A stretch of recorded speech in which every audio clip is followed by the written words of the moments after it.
नमस्कार दोस्तों, आप देख रहे हैं HVS स्टडीज़ और इस वीडियो में आपके लिए 13 मई 2023 का करंट अफेयर लेकर आ गया हूं। करंट अफेयर के साथ साथ स्टैटिक जीके और रिलेटेड करंट अफेयर का रिवीजन करते हुए चलूँगा। अगर आप इस चैनल पर पहली बार आए हो तो चैनल को सब्सक्राइब कर लीजिएगा। वीडियो अच्छी लगे तो वीडियो लाइक करके ज़रूर जाइएगा। लास्ट में आपके लिए क्विज़ रखा है, उस क्विज़ को और साथ साथ लास्ट डे का जो करंट अफेयर मैंने रिवाइज़ कराया है उसको देखकर भी ज़रूर जाइएगा, जिससे कि आपका 2 दिन का करंट अफेयर यहीं पर कवर हो जाएगा। और आप हमारा अगर आपको अच्छा लग रहा हो तो लाइक करके वीडियो को ज़रूर जाइएगा। चलिए बात करते हैं लास्ट डे के क्विज़ की। तो लास्ट डे आपसे क्वेश्चन पूछा गया था, which footballer wins Laureus sportsman of the year award. तो आप सभी ने आंसर दिया था लियोनेल मेसी, और लियोनेल मेसी ही सही आंसर है। आज के पहले क्वेश्चन की बात करें तो आज का पहला क्वेश्चन है, which state chief minister honoured Bharat Ratna doctor Ambedkar award. तो किस राज्य के मुख्यमंत्री को भारत रत्न डॉक्टर अंबेडकर पुरस्कार से सम्मानित किया गया। आंसर होगा ये है योगी आदित्यनाथ। योगी आदित्यनाथ को doctor Ambedkar award, Bharat Ratna doctor Ambedkar award से सम्मानित किया गया, क्योंकि उनका जो प्रयास रहा है अपने उत्तर प्रदेश राज्य में क्राइम को कम करने में, उसके कारण इनको ये अवार्ड प्राप्त हुआ है। याद रखिएगा, ये जो अवार्ड है ये पूर्व राष्ट्रपति रामनाथ कोविंद जी के द्वारा उनके रिप्रेजेंटेटिव को दिया गया। ठीक, चलिए यहाँ पर बात की जाए तो योगी आदित्यनाथ, उनका जो एफर्ट रहा है फियर फ्री उत्तर प्रदेश बनाने का, इसके लिए इनको ये अवार्ड मिला है। अगर इस अवार्ड की बात करें तो अवार्ड के कुछ विजेता, पिछले साल के विजेता की बात करें तो हर्षाली मल्होत्रा थी, उससे 2021 में ये अवार्ड नहीं दिया गया। 2020 में ऋचा चड्ढा को यह अवार्ड मिला, और इसी प्रकार से पूरा सीक्वेंस यहाँ पर आप देख सकते हैं। इस अवार्ड को 1996 में गवर्नमेंट ऑफ महाराष्ट्र के द्वारा डॉक्टर BR अंबेडकर जी के रिस्पेक्ट में दिया गया था। ध्यान रखिएगा, उनकी बर्थ एनिवर्सरी में इसको स्टार्ट किया गया। उनकी बर्थ एनिवर्सरी 14 अप्रैल को होती है। अब जो भी अवार्ड से रिलेटेड क्वेश्चंस बने हैं उनको रिवाइज करते हैं। पहला क्वेश्चन पढ़ लिया। दूसरा, सोशलिस्ट पंडित रामकृष्ण, ये सपा पार्टी से बिलोंग करते थे और इनको मैन ऑफ द सेंचुरी चुना गया। रतन टाटा जी को ऑस्ट्रेलिया का highest civilian honour order of Australia से सम्मानित किया गया। सोनम वांगचुक, इनको संतोकबा ह्यूमैनिटेरियन अवार्ड से सम्मानित किया गया। आशा भोसले, जिनको लता दीनानाथ मंगेशकर अवार्ड मिला है। और एंजेला मर्कल, जिनको जर्मनी का highest award order of merit से सम्मानित किया गया। नंदिनी गुप्ता राजस्थान से बिलोंग करती हैं, इनको फेमिना मिस इंडिया वर्ल्ड 2023 का खिताब मिला है। भारत बायोटेक, जिसको बेस्ट प्रोडक्शन प्रोसेस डेवलपमेंट की कैटेगरी में अवार्ड प्राप्त हुआ। और केलिमपुडी राधाकृष्ण राव, जिनको इंटरनेशनल प्राइज स्टैटिस्टिक की फील्ड में मिला। अगला question, supreme court rules Delhi government has control over IAS and all service in Delhi except which thing। तो सुप्रीम कोर्ट के नियम, दिल्ली सरकार का दिल्ली में IAS और सभी सेवाओं पर नियंत्रण रहेगा सिवाय किन तंत्र के।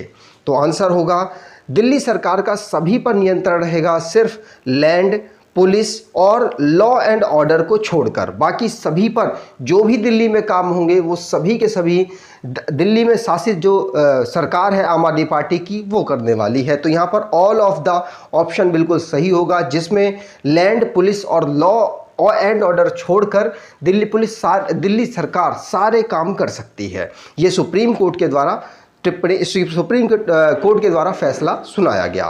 ध्यान रखिएगा, सुप्रीम कोर्ट ने लैंड, पुलिस और लॉ एंड ऑर्डर को छोड़कर दिल्ली सरकार को सभी फील्ड में पावर दे दी है। यहाँ पर बात करें तो बेंच कौन कौन सी थी, तो chief justice of India DY Chandrachud, justice MR Shah, Krishna Murari, Hima Kohli, PS Narasimha ji यहाँ पर बैठे हुए थे। सभी ने मिलकर यहाँ पर यूनानिमस जजमेंट दिया और इस मैटर पर दिल्ली सरकार की कहीं ना कहीं जीत हुई है। ये ब्रेकिंग न्यूज़ भी कई जगह चली। यहाँ पर दिल्ली की बात हुई है तो दिल्ली को फॉर्म किया गया था 1911 में कैपिटल के रूप में। फॉर्मेशन इसका यूनियन टेरिटरी के रूप में 1956 को हुआ और फॉर्मेशन नेशनल कैपिटल टेरिटरी 1992 को हुआ। फाउंड किया गया था अनंगपाल तोमर के द्वारा और गवर्नर इनके विनय कुमार सक्सेना है। कैपिटल नई दिल्ली है। डिस्ट्रिक्ट यहाँ के 11 है। लेफ्टिनेंट गवर्नर मैंने बात कर ली, विनय कुमार सक्सेना है। चीफ मिनिस्टर अरविंद केजरीवाल है। लेजिस्लेचर यूनिकैमरल है, जहाँ की असेंबली में 70 सीट्स, राज्यसभा में 3 सीट्स और लोकसभा में 7 सीट यहाँ से आती हैं। अब मैप पर देखें तो दिल्ली 2 राज्यों के साथ सीमा को बनाता है, एक उत्तर प्रदेश और एक हरियाणा। आगे बात करें, अगला question, IPL 2023 which Indian player creates history becomes first Indian to take most wickets in IPL. तो आईपीएल 2023 में किस भारतीय खिलाड़ी ने इतिहास रचा और आईपीएल में सबसे ज़्यादा विकेट लेने वाले पहले भारतीय बन गए? आंसर होगा ये यजुवेंद्र चहल हैं, जो कि राजस्थान रॉयल्स की तरफ से खेल रहे हैं और इनके द्वारा 300 से ज़्यादा विकेट ली गई और किसी भारतीय के द्वारा इतनी विकेट लिए जाने वाले पहले खिलाड़ी बने हैं। ध्यान रखिएगा, यजुवेंद्र चहल, याद रखेंगे 300 से ज़्यादा 303 विकेट इन्होंने ले ली हैं, 265 मैच इन्होंने टोटल खेले हैं। ठीक, यहाँ पर अगला क्वेश्चन है, when is international nurses day observed annually?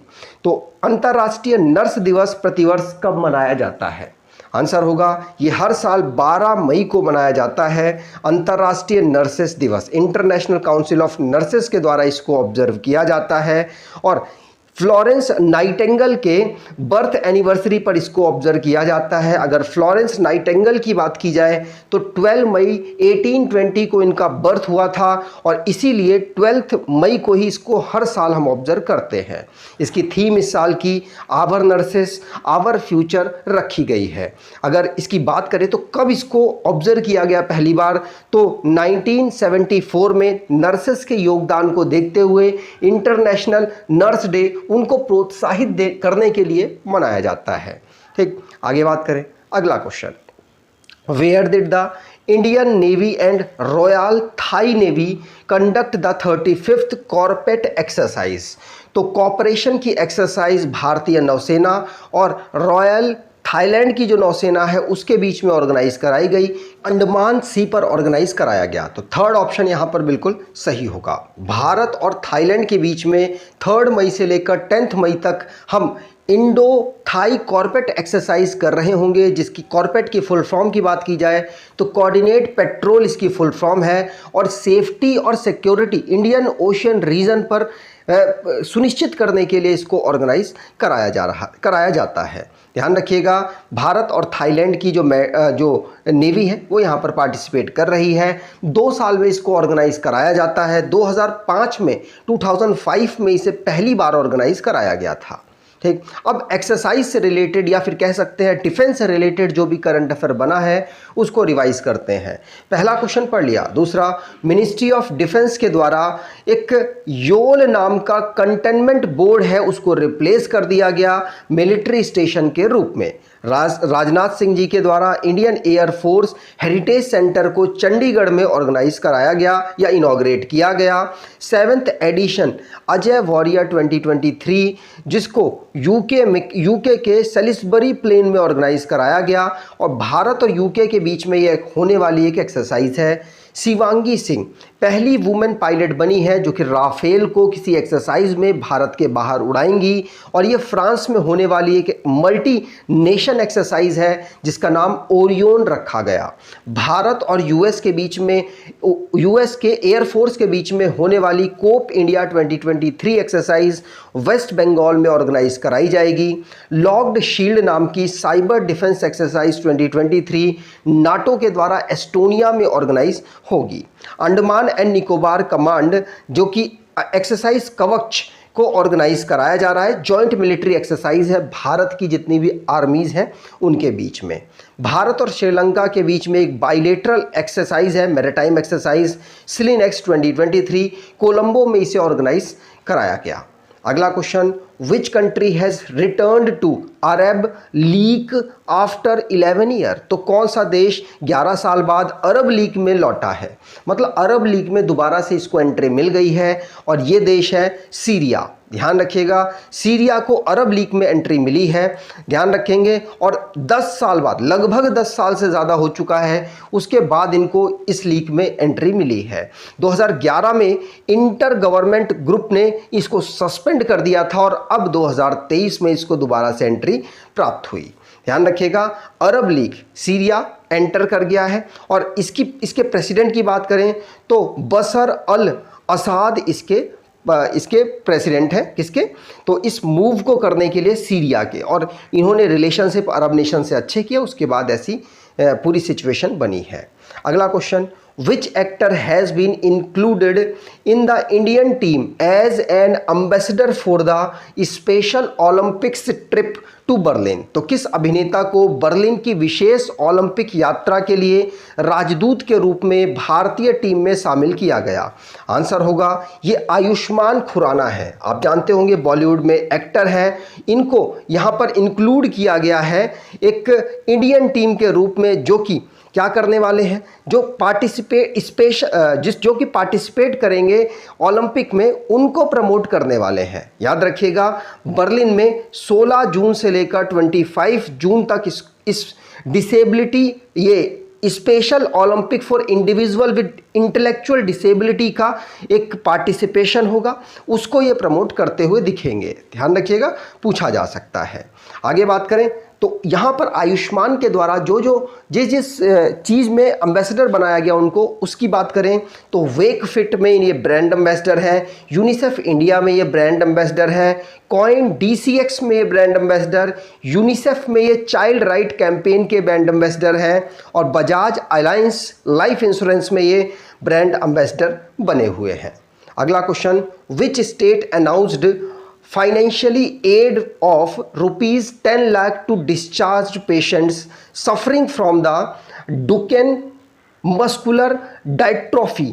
तो अगर मैंने प्रोनाउंशिएट गलत किया हो तो इसके लिए क्षमा प्रार्थी हूँ। किस राज्य ने डचेन मस्कुलर डिस्ट्रॉफी से पीड़ित रोगियों को छुट्टी देने के लिए 10 लाख रुपए की वित्तीय सहायता की घोषणा की है? आंसर होगा ये घोषणा उड़ीसा के द्वारा की गई है। ध्यान रखेंगे, उड़ीसा जो डचेन मस्कुलर डिस्ट्रॉफी मतलब एक डिसऑर्डर है, जेनेटिकल डिसऑर्डर है, अगर उससे कोई मस्कुलर डिसऑर्डर है, मस्कुलर जेनेटिकल डिसऑर्डर है, अगर कोई इससे अफेक्ट है बॉय, तो उसके लिए फाइनेंशियली सपोर्ट दिया जाएगा गवर्नमेंट के द्वारा, और 10 लाख रुपए इसको डिस्चार्ज पेशेंट जो इस प्रकार की बीमारी से सफ़र्ड है, उसको डिस्चार्ज करने के लिए 10 लाख रुपए का बजट स्टार्ट किया गया, और ये उसको प्रोवाइड कराया जाएगा। एक बार ये पेमेंट होगी, उसके बाद वो पर्सन अपना खुद ख्याल रखेगा। अगला question, Akashvani will be the permanent name of which of institute? तो आकाशवाणी किस संस्था का स्थायी नाम होगा? आंसर है ऑल इंडिया रेडियो का नाम अब आकाशवाणी कर दिया गया। ध्यान रखिएगा, पूछा जाए तो आपको ध्यान रखना है। आकाशवाणी जिसकी टैगलाइन है वॉइस ऑफ द नेशन, अब ये ऑल इंडिया रेडियो की जगह आकाशवाणी अब इसको कहा जाएगा। अब जो भी लास्ट डे हमने करंट अफेयर पढ़ा है उसको रिवाइज करते हैं। According to the UN study, which country among 10 countries that make up 60% of global maternal death? तो भारत में सबसे ज़्यादा मैटरनल डेथ होती हैं, ये इस रिपोर्ट के अकॉर्डिंग बताया गया। Which state introduced school health programme digital health card for children?